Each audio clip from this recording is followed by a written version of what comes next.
Ya, ini masih ada 3 lagi ya. Tadi kan baru pertama ya. Nanti yang 3 ini akan menjelaskan setelah dibangkitkan, terus keadaan seperti tadi ya, manusia berbondong-bondong menuju Nabi Adam. Ya, memohon kepada Nabi Adam, wahai Nabi Adam, ayah kami, tolong memohon kepada Allah supaya Allah berkenan mengadili kita. Mosok kita dibiarkan seperti ini terus sampai kapan? Tanpa makanan, tanpa minuman, tanpa pakaian, tanpa alas kaki, panas seperti ini, sampai kapan? Coba mohon kepada Allah supaya diadili, biar yang masuk surga masuk surga, masuk neraka gitu. Sanggup Nabi Adam? Nggak sanggup. Nggak sanggup. Nggak sanggup. Merasa saya nggak, itu bukan hak saya, bukan kapasitas saya. Justru kalian keluar dari surga gara-gara kesalahan aku. Kan begitu. Logikanya kalau beliau tidak diusir dari surga kan kita semua lahir di surga. Coba datangi Nabi. Nabi Adam aja nggak sanggup hanya untuk berdoa memohon, apalagi yang bukan Nabi ya. Cuman berdoa memohon, ya Allah segerakan hisab agar yang masuk surga segera masuk surga, yang masuk neraka segera masuk neraka. Itu aja nggak sanggup. Ya. Kata Nabi Adam, datangilah Nabi Nuh, Rasul pertama di muka bumi. Mereka berbondong-bondong pada Nabi Nuh. Wahai Nabi Nuh, tolong berdoa memohon kepada Allah supaya Allah berkenan mulai mengadili kita. Sanggup Nabi Nuh? Tidak sanggup. Nabi Nuh mengusulkan, coba datangi Nabi Ibrahim. Sama Nabi Ibrahim nggak sanggup. Nabi Ibrahim menyarankan untuk datang kepada Nabi Musa, nggak sanggup juga. Nabi Isa nggak sanggup juga. Akhirnya mereka datang kepadaku, kata Nabi Muhammad SAW. Lalu aku sujud lama dan seterusnya. Insya Allah nanti dijelaskan oleh beliau.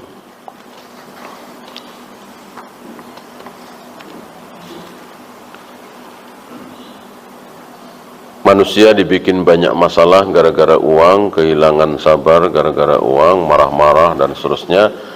Kenapa bisa seperti itu? Mohon nasihat. Tentu bagi yang tidak beriman ya. Tentu ini bagi orang yang tidak dirahmati oleh Allah. Kalau orang yang beriman dirahmati oleh Allah, insya Allah tidak seperti itu. Ya. Dan itu ada banyak. Mungkin antum kenal orangnya, ya, mungkin saudara antum, tetangga antum yang sabar, padahal diuji dengan uang, diuji dengan jabatan, ya. Artinya di antara orang itu ada yang sabar, ada yang tidak sabar. Ada seseorang agamanya Islam terus murtad, terus kembali Islam, terus murtad, dan akhirnya masuk Islam. Apakah seluruh dosanya dulu diampuni? Iya. Ya, Allah tidak ingkar janji. Siapapun yang kafir lalu masuk Islam, al-Islamu yajubbu ma qablahu. Seluruh dosanya waktu kafir diampuni. Walaupun dia masuk Islam itu ke 15 kalinya, ke 20 kalinya, Allah tidak bosan. Ya, kalau kita mungkin bosan, Allah tidak bosan. Dan tentu kita tidak tahu apakah kita mati ketika masuk Islam, apa ketika murtad. Maka jangan pernah merencanakan itu. Dibangkitkan dalam keadaan memakai pakaian ihram, apakah itu dibangkitkan dari kubur, apakah setelah kejadian di padang mahsyar? Zahirnya dibangkitkan dari kubur ya. Zahirnya dibangkitkan dari kubur. Orang yang mati dalam keadaan ihram akan dibangkitkan dalam keadaan memakai pakaian ihram dari kubur.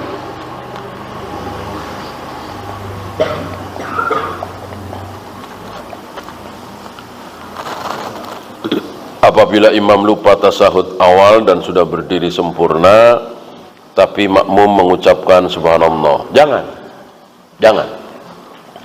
Kalau imam sudah masuk rukun berikutnya, jangan diingatkan.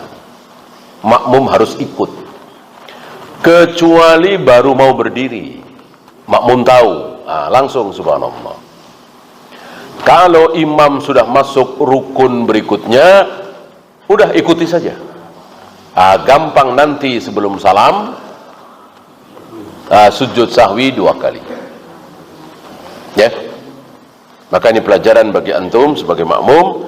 Kalau imam sudah masuk ke rukun berikutnya, contohnya tadi, mestinya tahiyat awal tapi udah berdiri, udah sedekap, maka jangan subhanallah. Ya. Apalagi maksa. Subhanallah, nggak boleh ya. Suka begitu tuh, ada yang begitu tuh, ya, nggak boleh.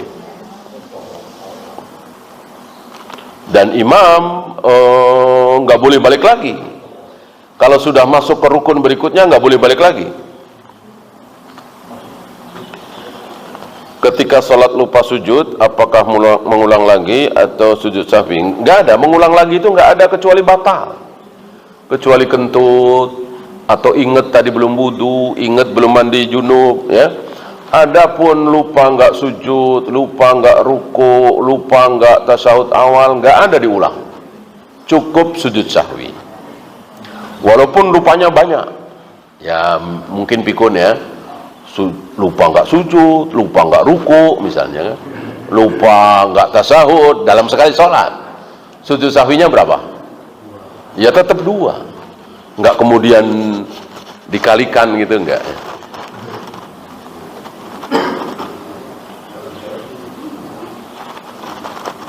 Saya seorang pemuda yang selalu ditolak wanita karena persoalan dunia seperti pendidikan. Apakah boleh menikahi wanita tidak menutup aurat? Wanita ahlul kitab. Boleh asal nantinya mau, ya, nantinya mau menutup aurat.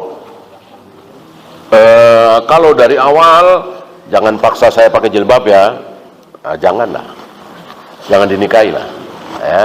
Perjanjian ya, saya mau jadi istrimu, tapi jangan paksa saya pakai jilbab, jangan. Ya. Ya namanya wanita, insya Allah mudahlah dinasihati, dirayu dan seterusnya. Untuk perempuan yang mati saat haji umroh, apakah termasuk yang kedua tadi? Tentu wanita tidak memakai pakaian ihram ya. Tentu wanita tidak memakai pakaian ihram. Yang memakai pakaian ihram kan cuma laki-laki. Wanita kan mati ihram biasa. Bedanya cuma tidak boleh pakai cadar kan. Apakah boleh seorang istri safar umroh bersama bibinya, adik perempuannya, dan dengan suami bibinya? Suami bibinya bukan mahram. Yang mahram adalah pamannya. Suami bibi dengan paman sama apa beda? Beda. Paman ya paman, suami bibi bukan paman. Ya. Apa istilahnya, ipar begitu kan. Bahkan dengan suami kakaknya nggak boleh. Mahram adalah ayah, kakek terus ke atas, anak laki-laki, cucu laki-laki terus ke bawah, paman, keponakan laki-laki dan seterusnya.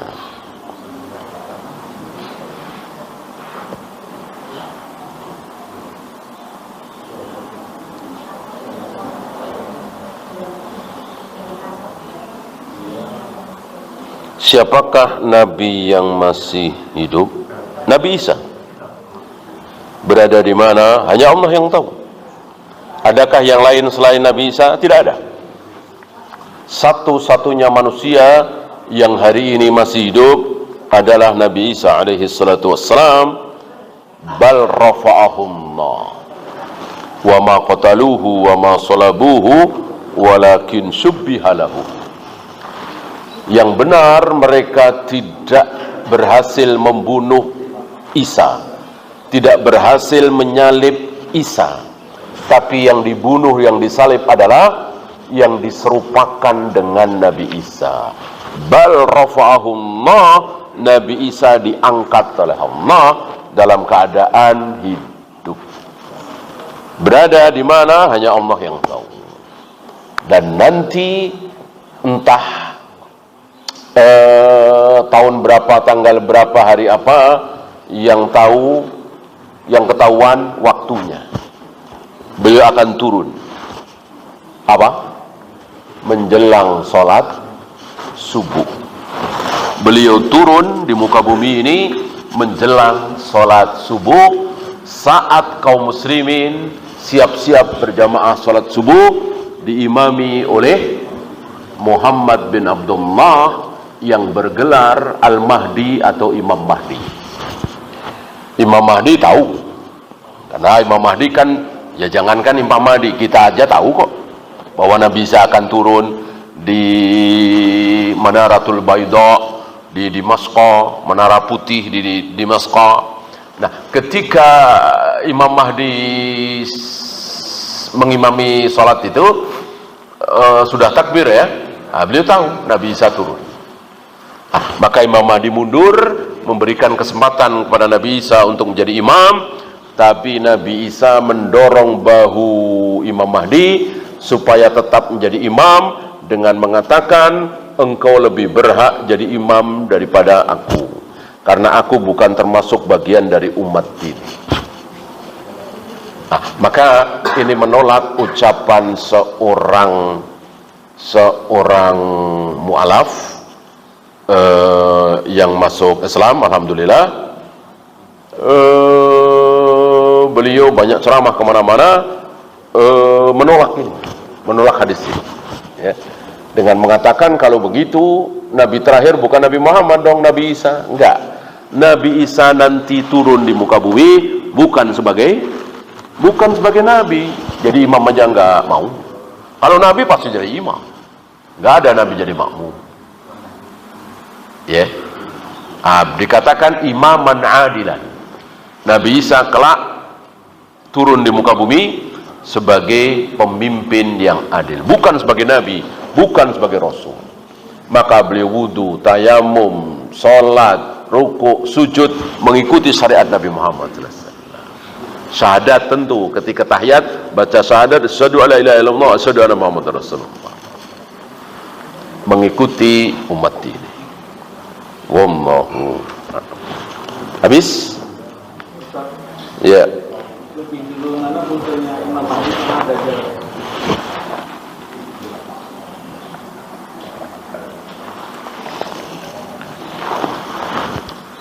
Justru Imam Mahdi itu menunggu datangnya Nabi Isa untuk apa? Untuk membunuh Dajjal. Berarti bertemu itu. Kalau Imam Mahdi menghindar dari Dajjal, nggak sanggup melawan Dajjal, yang sanggup Nabi Isa. Akhirnya Dajjal mati di tangan Nabi Isa. Bahkan dikatakan Dajjal ketika bertemu dengan Nabi Isa, badannya seperti garam yang dimasukkan ke air. Kata Nabi alaihi salatu wassalam, ya garam dimasukkan ke air, meleleh gitu ya. Kata Nabi Isa, seandainya aku tidak bunuh engkau pasti mati. Tapi aku harus bunuh engkau. Pedangku harus basah oleh darah. Mati. Al-Masih membunuh Al-Masih. Al-Masih kekasih Allah membunuh Al-Masih musuh Allah. Kan Nabi Isa kan Al-Masih, Dajjal juga Al-Masih, Masihud Dajjal. Sementara kemudian Nabi Isa tidak sanggup menghadapi Ya'juj dan Ma'juj. Ya, insya Allah nanti selengkapnya akan dibahas oleh beliau. Ada lagi? Ya. Saya masih agak ragu ya dalam benak saya terkait dengan penciptaan manusia. Awal manusia diciptakan itu apakah memang tujuannya untuk diciptakan ibadah juga, atau memang dari awal diciptakan untuk menjadi khalifah? Dan apakah manusia diciptakan di surga terus kemudian karena melakukan kesalahan jadi khalifah? Coba antum ingat-ingat ayatnya. Sebelum Allah menceritakan pengusiran Adam, bukan pengusiran lagi ya, penciptaan Adam, Allah bilang apa sama malaikat? Coba ingat-ingat. Iya, inni ja'ilun fil ardi khalifah. Wahai para malaikat, akan aku jadikan khalifah di muka bumi. Yang dimaksud manusia, Adam dan keturunannya. Jadi udah niat awal Allah. Nggak mungkin Allah kayak kita. Ya udah, Adam di sini. Sampai ya terus. Setengah tahun kemudian, ya Adam maksiat. Udah usir aja. Nggak mungkin Allah begitu. Allah itu berencana. Bahkan antum seperti ini, Allah sudah rencanakan. Antum duduk di sini nih. Si A sebelah sini, si B sebelah sini, si C sini. Saya menggerakkan tangan berapa kali di sini, Allah sudah punya rencana dan sudah ditulis. Gak ada kejadian di jagat raya alam semesta sampai kejadian terkecil jatuhnya sehelai daun yang belum ditulis oleh Allah. Apalagi diusirnya Adam, bukan masalah sepele. Tentu sudah direncanakan oleh Allah. Paham sama ya? Ada lagi? Kalau tidak ada, kita akhiri. Subhanakallahumma bihamdika asyhadu an la ilaha illa anta astaghfiruka wa atubu ilaik. Assalamualaikum warahmatullahi wabarakatuh.